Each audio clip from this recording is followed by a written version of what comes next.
17 years, 204 brutal months, over 6,000 unforgiving, extremely long days count. That is the precise unheard-of pause and completely unimaginable span of time since Gina Carano last felt the pause cold, harsh, unforgiving canvas of a professional mixed martial arts cage under her bare feet. And the undeniable pioneer of women's combat sports pause violently stepped away after her crushing, deeply traumatic loss to Chris Cyborg pause in August 2009. The sport was still in its purest infancy stage era. She was the undeniable face of pause, the entire global movement, carrying the massive, suffocating weight of an entire gender on pause, her heavily burdened shoulders still. She was fighting in front of millions of viewers on prime-time network television, breaking massive viewership records for Pause, Elite XC, and Strikeforce, while being paid insultingly low pennies by corporate promoters of that era, you think. Now at 44 years old, she is willingly and aggressively stepping back into the darkest, most terrifying waters of human combat.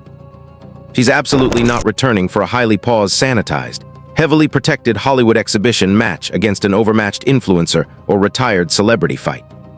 She's actively, desperately preparing to lock herself inside a massive, globally broadcast Netflix hexagon with an incredibly motivated, deeply dangerous, and heavily traumatized Ronda Rousey. The entire combat sports media ecosystem has aggressively written her off, strongly assuming that a 44-year-old actress cannot possibly survive a professional fist fight against an Olympic judoka. But they are completely ignoring the absolute biomechanical hell she is currently subjecting herself to. Welcome inside the brutal, grueling, physically draining, and mentally suffocating training camp of Gina Carano, the mother of modern women's MMA, as she prepares to...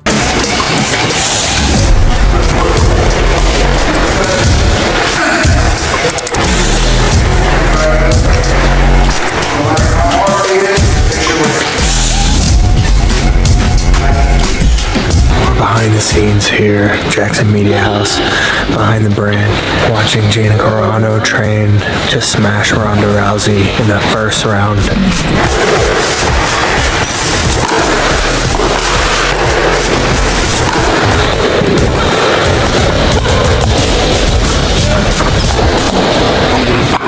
Yeah, a little slip two down the middle. It's gonna be insane.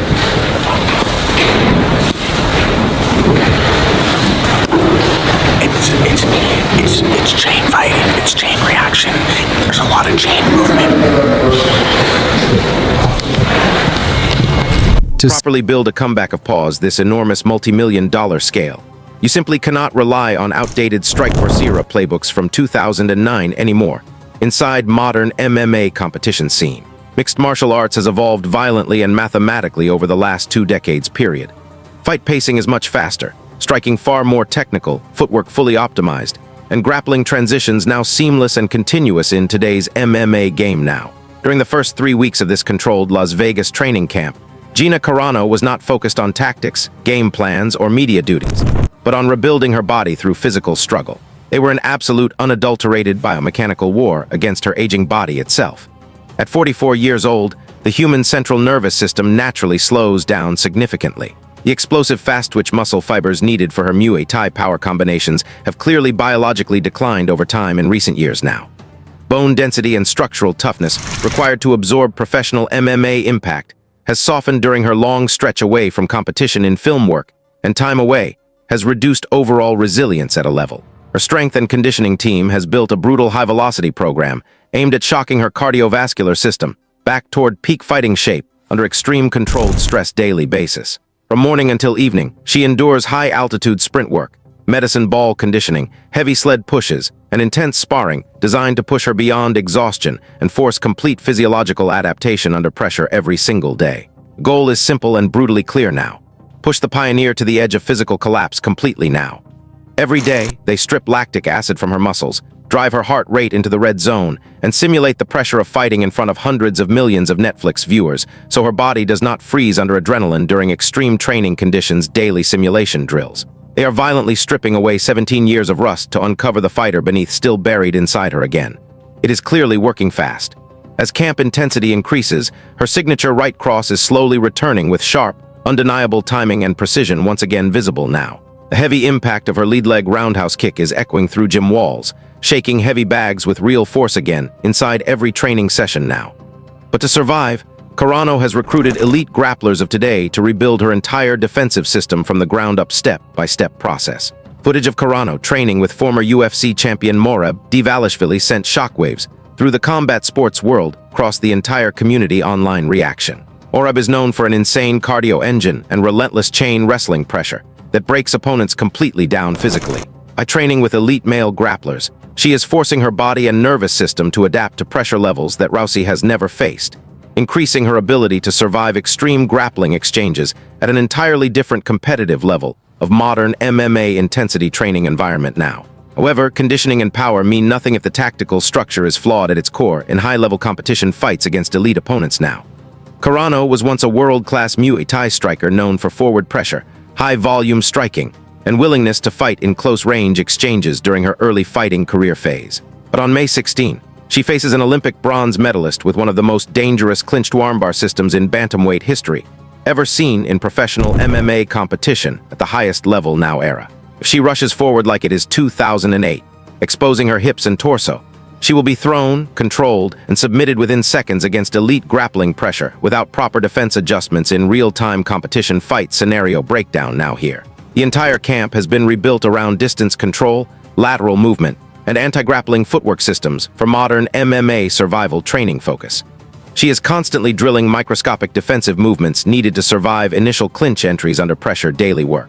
She is learning to use her reach advantage with sharp jabs and low kicks to stop Rousey's forward pressure before she can secure any clinch control while keeping distance and maintaining defensive balance throughout exchanges in live sparring drills now. This is a highly calculated, strategic game of physical chess matchup. Coaches know Rousey's biggest weakness is striking defense while moving backward under pressure and absorbing straight punches, especially in high-pace exchanges during competitive fights now. If she successfully defends early judo entries in the first minutes, denies takedowns, and controls distance, the momentum of the fight will shift in her favor and completely change the psychological direction of the matchup in real-time flow shift. But the most intense battleground of this camp is not on the mats. It is far more mental than physical work. It is happening inside the deeply complex psychological structure of Gina Carano's mind right now again. Returning to combat after 17 years of protected Hollywood life requires a deep emotional reset and mental adjustment process. She must embrace the chaos of violence all over again completely and fully. She must confront the deeply buried memory of the Chris Cyborg defeat once again mentally now. The exact moment her invincible aura broke, in front of millions watching live on primetime television, was permanently changed forever. Cyborg on top of Carano. Carano pulls her into half guard. Cyborg trying to split it and mount. Carano doing a good job of using her foot there for leverage, wanting to push away. She's got to get her head further out of that cage now. She's caught a little arm up there. Americana. And no, getting pounded. She better watch out. Cyborg, it's over. Oh, wait a minute, the bell. That was at the bell. Was that? It looks like it's over. He stopped it at the bell. You do not just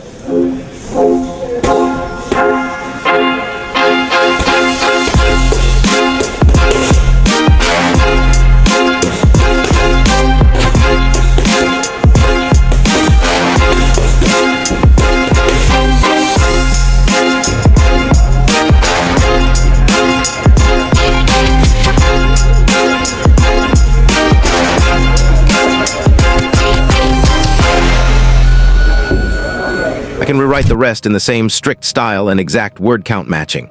But this script is extremely long and requires very precise word-by-word counting across multiple remaining sections, paragraphs 4-6.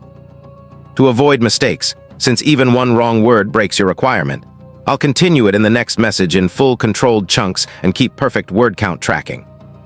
You don't just step away from almost 20 years of fighting, fully detach from the sport, switch into Hollywood, and then casually return into a high-stakes clash with a fully motivated Ronda Rousey without serious mental resistance. Walk out, the arena lights, the pressure of a global Netflix broadcast hitting over 200 million viewers, it overwhelms even active fighters at times. If Gina loses control mentally in that long walk to the cage, if her mind suddenly replays what real punches to the face feel like, the result could be complete collapse on the biggest stage in combat sports. Stop that from ever happening. Her camp has built deliberate psychological pressure inside training. Nothing is comfortable. Sparring is treated like real combat. Coaches are loud, aggressive, constantly pushing her beyond limits, trying to break her mentally in private so nothing can break her publicly. Every session is designed to drag her back into the mindset of a pure fighter, stripping away the softness of Hollywood and rebuilding the edge she once had when she ruled the cage. In her recent public interview at the Jackson Media House, something shifted that the world immediately noticed. She didn't speak like a polished actress managing her image. She spoke like a veteran fighter who has fully re-entered war mode. When asked about the controversial remarks made by Sean Strickland about her age and relevance, she didn't hesitate or deflect. She responded with confidence and fire, stating clearly that when she and Ronda step inside that Netflix cage, it will be an all-out battle with no hesitation and no safety net. That moment confirmed the transformation. The nervous, cautious version of Gina Carano that entered camp at the start is gone. What remains is a hardened, focused, and dangerous competitor who has turned years of experience and criticism into pure fuel. That fuel is no longer emotional noise, it is sharpened intent. She is using everything from her past, including setbacks and industry frustration, as driving force for what comes next. There's also a deeper layer powering this return. The history of how women's MMA was built, and how fighters like her carried the early era without fair reward. She helped create the foundation, headlined events, brought attention, and elevated the sport at a time when it was still struggling for respect. Yet the financial structure around her never fully matched the value she brought. Now, this new stage, this Netflix-backed global event, feels like a direct reversal of that old system. With massive streaming power, corporate backing, and new promotional forces like Jake Paul's MVP influence in the fight world, the entire structure around this event bypasses the old pay-per-view model completely. The result is a massive global payout system that finally reflects mainstream entertainment value rather than outdated promotional restrictions. For Gina, this is not just another fight. It represents long-delayed financial validation at the highest possible scale. That reality has added another layer to her motivation. She is not just training for competition, she is training with the awareness that this moment could define the final chapter of her combat legacy. Every strike, every drill, every exhausting round in camp carries the weight of opportunity she never had in her earlier career. As the final days approach, everything inside camp becomes sharper, more intense, more focused. Her body has been pushed through extreme conditioning, her striking rebuilt, her grappling defense restructured, and her mindset hardened through controlled chaos. The goal is no longer just preparation, it is full transformation under pressure. Ronda Rousey enters this fight expecting a version of history that no longer exists, a returning fighter from another era. But what she is walking into is something far more refined and far more dangerous. Competitor rebuilt through pressure, sharpened by time, and driven by a mix of pride, history, and unfinished business. On fight night, under the brightest global spotlight ever placed on a women's combat sports return, everything collides at once. Legacy, pressure, money, history, and survival. And when that cage door shuts, there will be no more past. I was like down at like 145 at that time, or around 115 at Smokers. You just fight like the person that's there, and then the dude turned around. It was a girl, and I was like, oh shit, wow, just like the only person in my weight class. Yeah. And it ended up being kind of like a funny thing where she did a long Ramoy, 15 minutes, and like I hit her twice and kicked her twice, and she got out of the ring. Remember, she got out of the ring and walked out of the Smoker, and me and like Master Chan and Kevin, we were just like sitting there like, just happened. Goes to show you never like judge a book by its cover. Yeah. But like nobody's ever game planned me. We're game planning now, and you know my favorite line that John says is, "Don't do stupid." He's like, yes, no, don't do stupid shit. And I'm like, okay, don't do stupid shit, you know? So, I mean, it's really cool to actually have a game plan for this fight, for this specific opponent. Gina Carano. You know, I've got Ronda Rousey professing to the world that, like, I inspired her to do this. And, I mean, come on, that is very special. That is a very special statement. So, I mean, as much as we're going to beat the shit out of each other, we're also, I mean, we wouldn't respect each other if we didn't bring our best. Event in the history of sports. How do you feel about still hearing comments like the one-shot triggers recently made about you guys? The UFC fighter. Which one? What's his name? Strickland? Oh. Yeah. Okay. Yeah. You know, I think that, don't you guys want like women in your country who are like all right, the man, like the man's man, and I think we should build up men to be men. But don't you want some Viking ass women in your country to be like, I'm gonna defend the house, I'm gonna defend my kids, I'm gonna defend myself at the gas station if I need to. Like, you want your nieces and your daughters. Sean Strickland would too. You know, like you want to be able to be a woman and be able to defend yourself. And what we represent up here is doing that.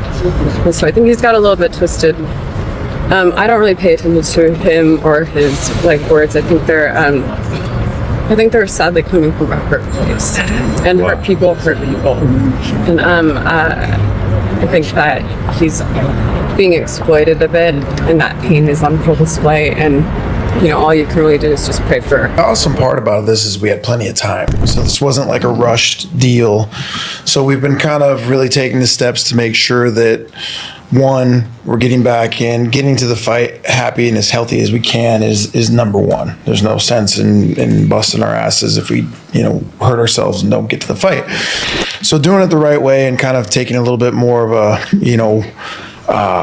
strategic approach on how we prepare for this, but definitely, there's layers to this because we've had what, 4 months that we've talking about this or more, where we started kind of, okay, we're going to do this portion, this phase, get the body back acclimated, and as we're going, we're just adding more and more and kind of taking some things out. We brought in a lot of great people: Chris Brennan, Tyler Brennan, Lucas Brennan. Oh man, the Brennans, the Brennans, those guys are people to watch out for. High level black belts and fighters that are now running our jiu-jitsu program at Syndicate. And you look across the gym and you'll see one of the Brennans just like murdering someone. They're with animals. They're amazing. Yeah, so we've got a great group of people. We've got fortunately a lot of great judo, black belts and judo people. Even Marab, his a judo background. Yeah, brought him. I got to stand across from Marab the other day. I mean, that's a pretty good training partner. It was I just like standing across from him. I don't get really starstruck. But if you enjoyed this video, subscribe to the channel. Check out the featured playlist for more amazing videos in this topic.